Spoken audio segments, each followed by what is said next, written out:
Well, my name is Mary Munger. Actually, my birth name is Mary Delaney. I was born and raised in Butte.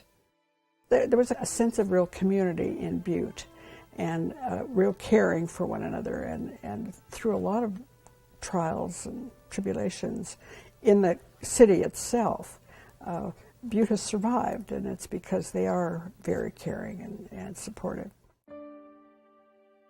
My father was very active in the operating engineers early in the 1930s when they were still fighting for safety in the mines. And so that was an important part of my history, since Butte, with all of its labor problems, had a real strong influence on my life. I had 3 brothers. I didn't have any sisters, and had just wonderful Catholic parents. I went to a girls' school, a strictly girls' school, and the nuns were very, very progressive, actually, when I think about that. I graduated from school, then went to, because it was convenient and possible economically, to go to a hospital school of nursing in Butte at St. James. My father had died and my mom had to go out to work. And so money was very short, but we were able to pay the $150 that would cover the 3 years of my nurse's training. Now, we worked hard. We worked hard to earn that money, but it was still a marvelous education at the time. It was an opportunity for further education, and one of the better schools of nursing. You know, nursing education has changed a lot since then, but we really did, for the time, have, I think, a good education. We were taught to do many things and weren't given the theoretical background that the students are today, but we were pretty capable. Then, because of the interest of the sister who was the head of the school, I was able to go back to the University of Minnesota and have a good year there, learning about public health, and was, you know, that was a wonderful experience. Because of that, I had an obligation to come back to the state and work for 2 years for the state. I started out actually here in Helena as a school nurse. That was my very first job, and we did some major changes in the way in which healthcare was provided for students in schools. And from there, I went to a county in Montana, to Lake County, as a county nurse, where I had a very generalized kind of public health experience. During this time, I was really active with the Montana Nurses Association. I was on the board of directors of the association, and we were very active even then in trying to improve nursing working conditions for nurses. One of the very first executives of the Montana Nurses Association was Ann Zimmerman. She was a native of Montana, and she became interested in the organization early on, and she, as the executive, really provided leadership for a lot of us within the state. And it was in 1946 that the California Nurses Association, the first state association in the country, adopted what they called an economic security plan. And the economic security plan, the basis of it was to organize nurses at their places of employment and for the State Nurses Association to represent them in collective bargaining.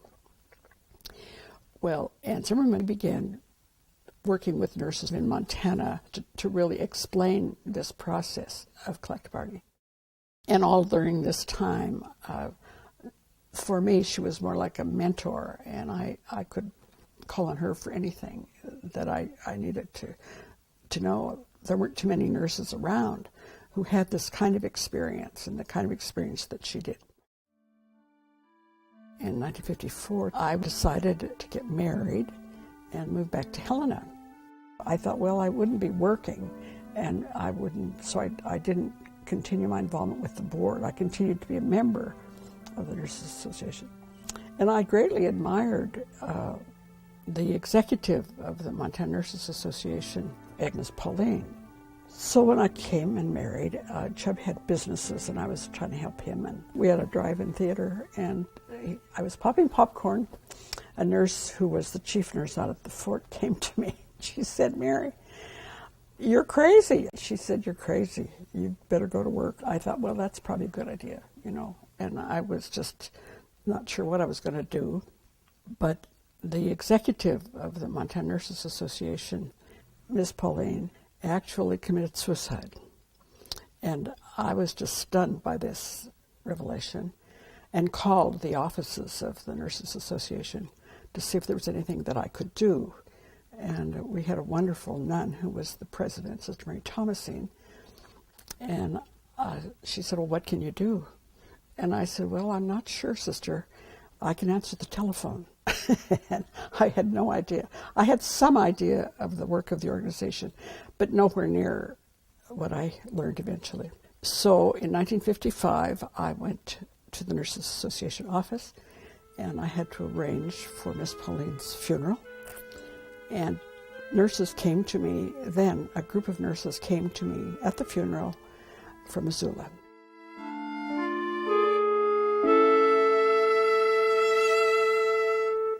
Miss Pauline, whom I succeeded, had already started working with nurses, and they had already been organizing and were prepared to enter into bargaining with the president of the Northern Pacific Beneficial Association. That was the group that owned the hospital in Missoula. Now, I had never done this before, but they had really worked hard to do this and were very well prepared. And so I think my husband drove me to Missoula, and I met with, of course, with the nurses, and we discussed our plan. But they had contract proposals already, and we met with a Mr. Peterson, who was a nurse, and I'm sure that made a difference for the outcome.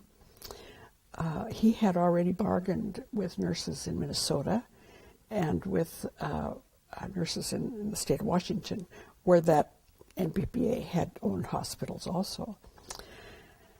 And it was a good contract. It was a very baptism of fire for me. But the nurses themselves were just marvelous. And they had gone through a lot of opposition to get where they were. And we were very proud of the provisions of that contract. When I worked with the nurses at St. Patrick's in Missoula, there was no state law regulating anybody's employer-employee relations, and they could just fire them, and there was no recourse. There was nothing to say otherwise. There had been a National Labor Relations Act which regulated employer-employee relations in the country. In 1947, that law was amended to become the Taft-Hartley Act, and the Taft-Hartley Act then exempted hospitals, nonprofit hospitals, from its coverage. And that was interpreted then by employers to mean that they didn't have to bargain. And so when state nurses associations like ours began this process of bargaining, organizing and bargaining, the opposition from hospitals was based on their exemption under the federal law. And so that was their justification, which was really not true. That was not the intention of the legislators in passing that exemption. One of the responsibilities of the executive of the Nurses Association is to represent the nurses in lobbying at the state government. And all of the previous executives had done that. Now, I wasn't familiar at all with that process. I had some experience and had worked on a committee on legislation, but really didn't know what that was all about.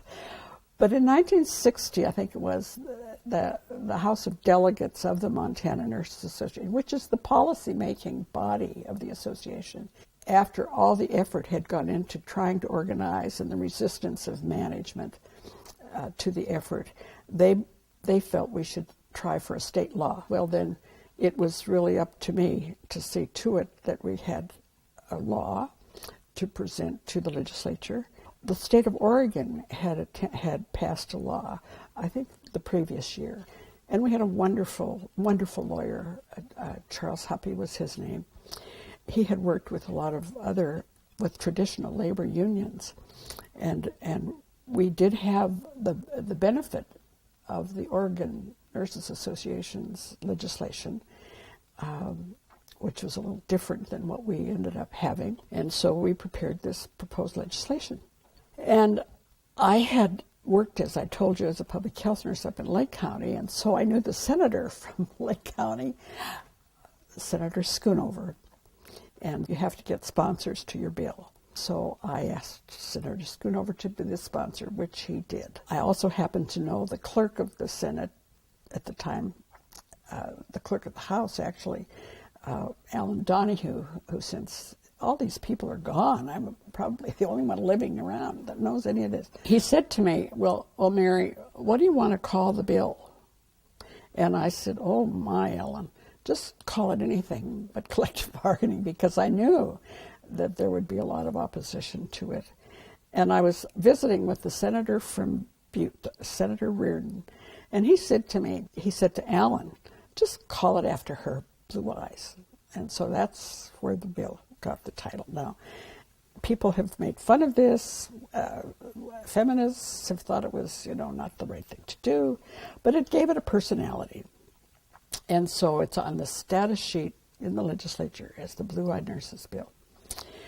Well, in the Senate, our first effort was resisted by everybody, including organized labor. FFL-CIO did not want it. They didn't want anybody tampering with employer-employee relations as it might affect them.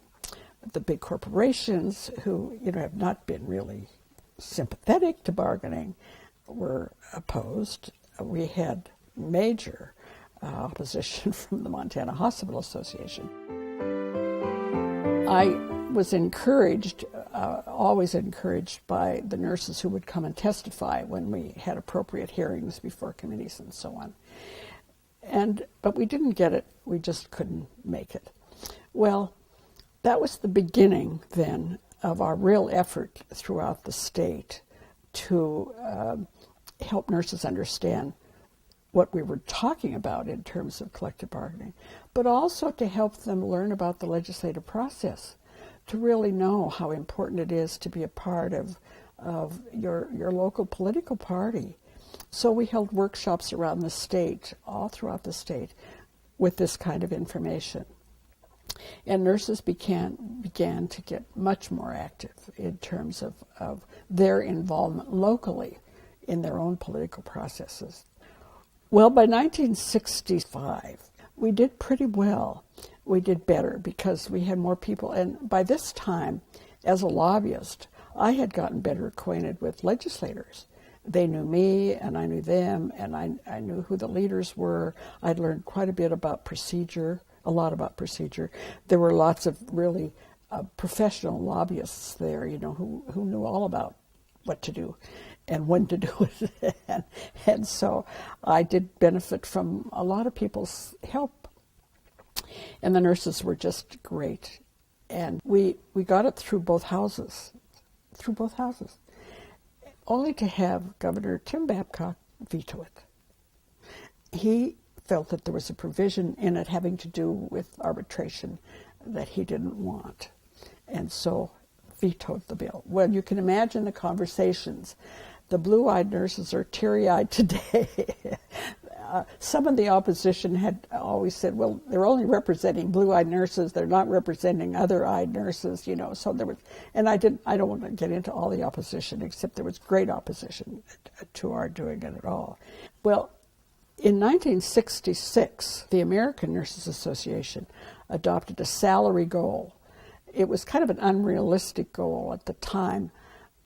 It seems minimal now. It was $6,600. They wanted all nurses, as a minimum beginning salary to get $6,600. Well, that was far above what we were getting out here. And the Hospital Association, they knew, we'd had meetings during this time with the Hospital Association about our legislation. And they tried everything to keep us from going back, even encouraged all the hospitals across the state to raise the salaries. I've forgotten what it was even. It sounds so little now, like $340 a month or something. And we went to a convention, I'll never forget this, in Missoula, and the Hospital Association had made this big announcement that the salaries were going to go up, which would have meant quite a raise for most of the nurses. The nurses were solid. No way. We want protection in bargaining. Well, by 1967, we were really prepared. And even the person who was the majority leader in the House, who had not been too much in favor, came up to me and he said, "Mary, you got it made. The nurses in my community," this was Jim Lucas from Miles City, and said, "The nurses have explained to me the problems that they're having, and you have it made." We had used Mr. Huppy, as I told you, as our lawyer, and he was just so wonderful.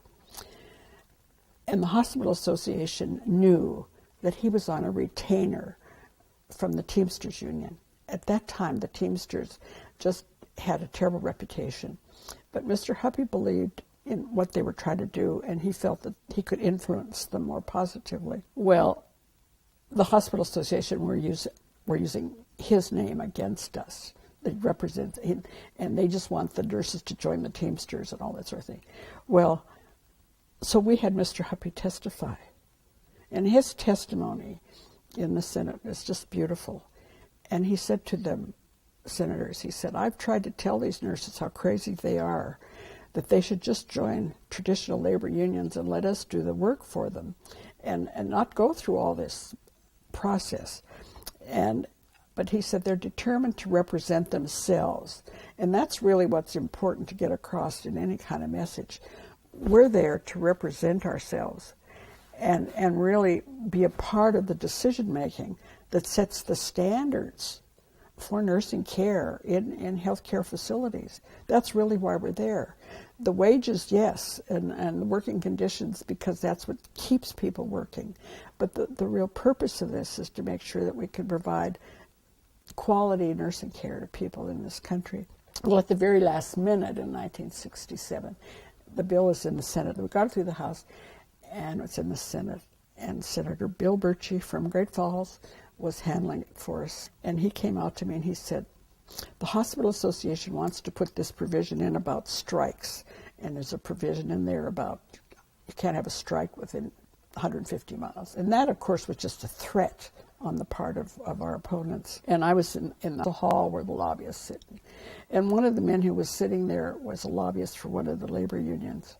And he said to me, "Well, I'll go see Mr. Huppy for you," because I didn't want to leave. There was such a critical vote. And so I said, "Oh, I would." So he came back and he said, "Mr. Huppy said to tell him to go to hell."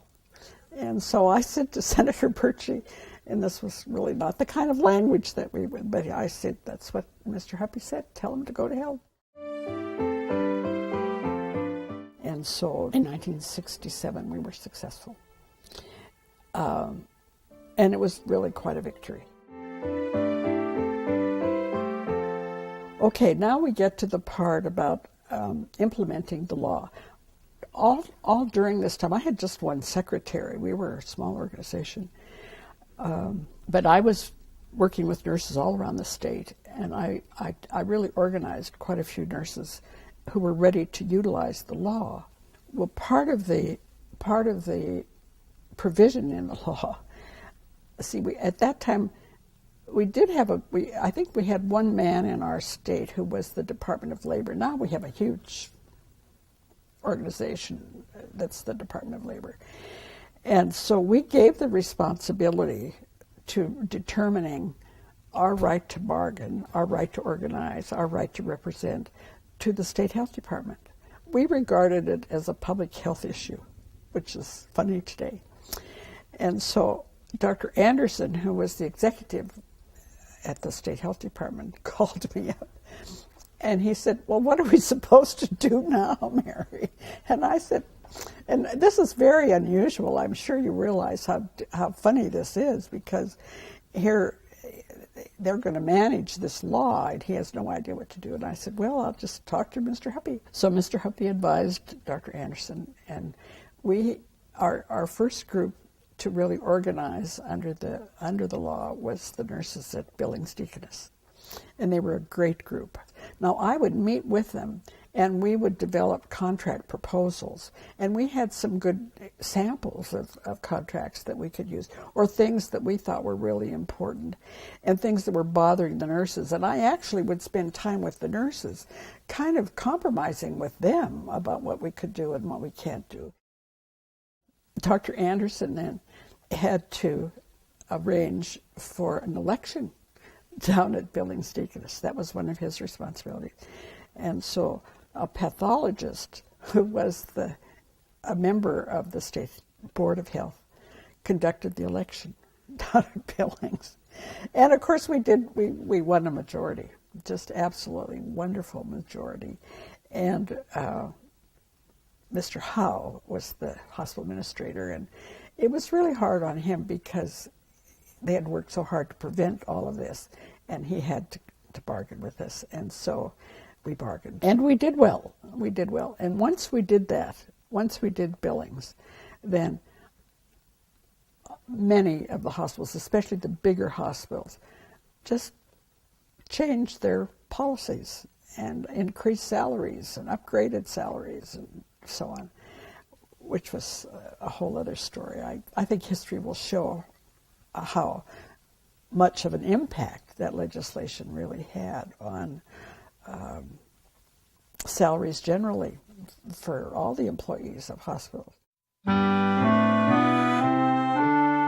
Also during this time, then, I was involved with the American Nurses Association.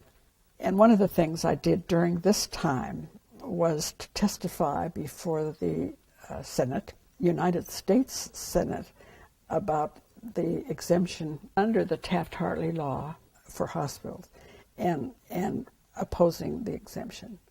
And that next year, that exemption was removed. Now, that wasn't just my benefit.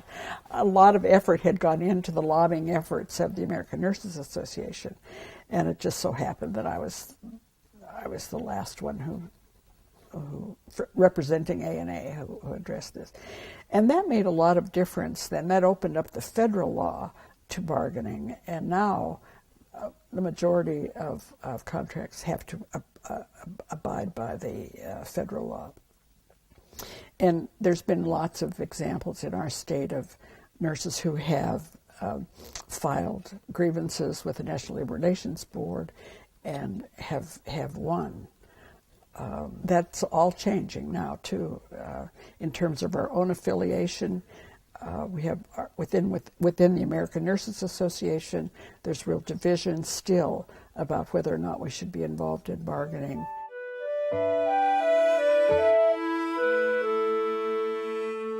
Why should a nurse have a contract versus what they have had before?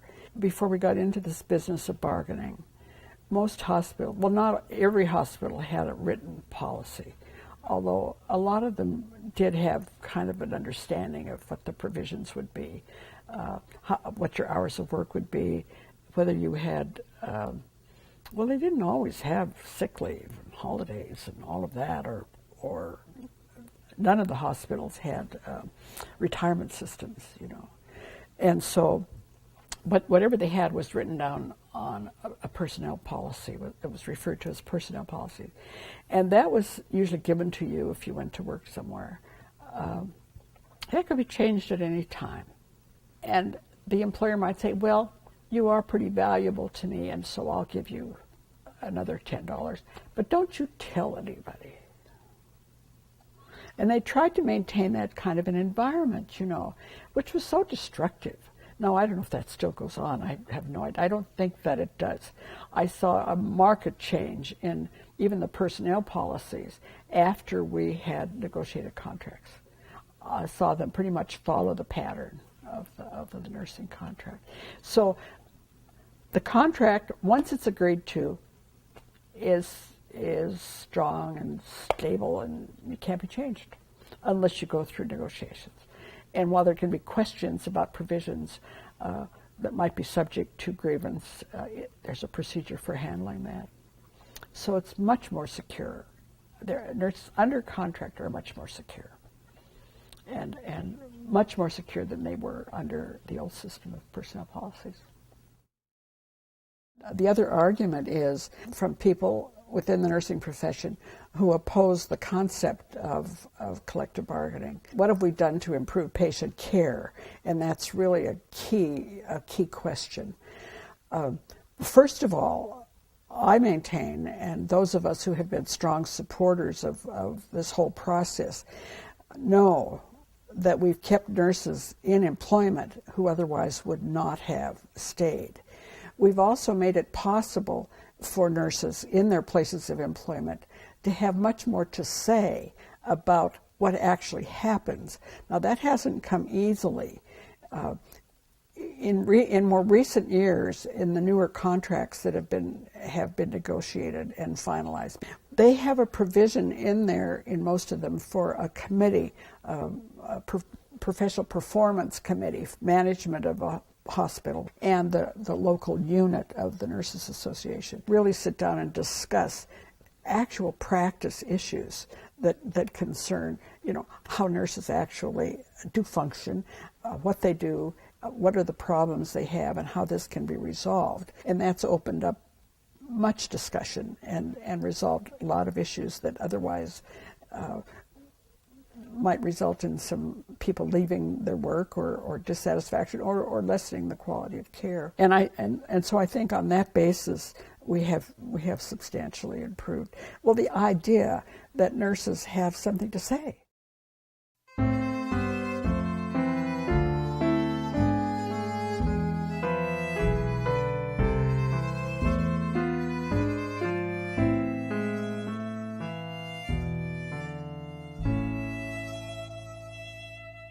The decision-making about staffing patterns and the legal responsibilities that nurses have to work with lesser prepared people is major, and that's even more so today when there's fewer RNs.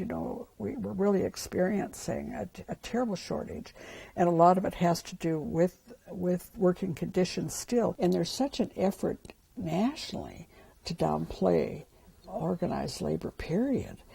And nursing is affected by that. And yet it's so evident. I mean, I think history will show how evident it is that until the nurses themselves really take the responsibility for what's happening to them, it's not going to change.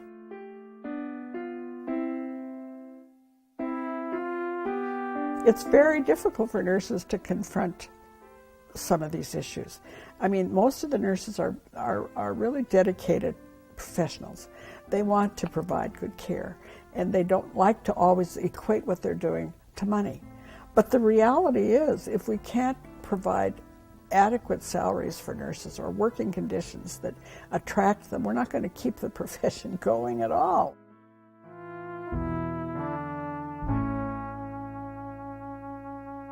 I think that there's a real question about the future of the American Nurses Association and its constituent units, which are the state associations like the Montana Nurses Association. I just wish I could predict what it might be. I know that within both organizations we have some very outstanding nursing leaders. They have such a broad understanding of the nursing needs of our society, and they want to fight for those and probably the focus is now pretty much on influencing federal legislation. Now, in order to do that, there has to be a strong platform for the efforts of the organization. We have to know who we are, what we stand for, what we can do in terms of nursing practice, what we can contribute to society in terms of our services, and that's what they'll fight for legislatively. I think that now that takes development within the organization, and that requires a lot of volunteer commitment. when we do that, I think that the main programs of both organizations will be collective bargaining and legislation. The majority of nurses today who are members of the Montana Nurses Association, I think the figure is up to 80%, are members of local units. They're the ones who are really financing all of the activities of the Montana Nurses Association, which include much more than bargaining. You know, we're involved legislatively. We have our executive with lobbyists. We have a committee on nursing practice that's dealing with any kind of issues having to do with nursing practice itself. We have a whole cadre of people working on the standards at the national level in terms of changes in nursing practice that often become models for what happens at the state level. So, you know, there's a lot going on other than just collective bargaining. But lots of times the method that can best be used to bring about any change is this collective method. And that's really it's so obvious to me. People involved in the profession having a right to say what they believe is possible, should be, are making a difference. And that's really why we're there. And then have the protection, however, of the law.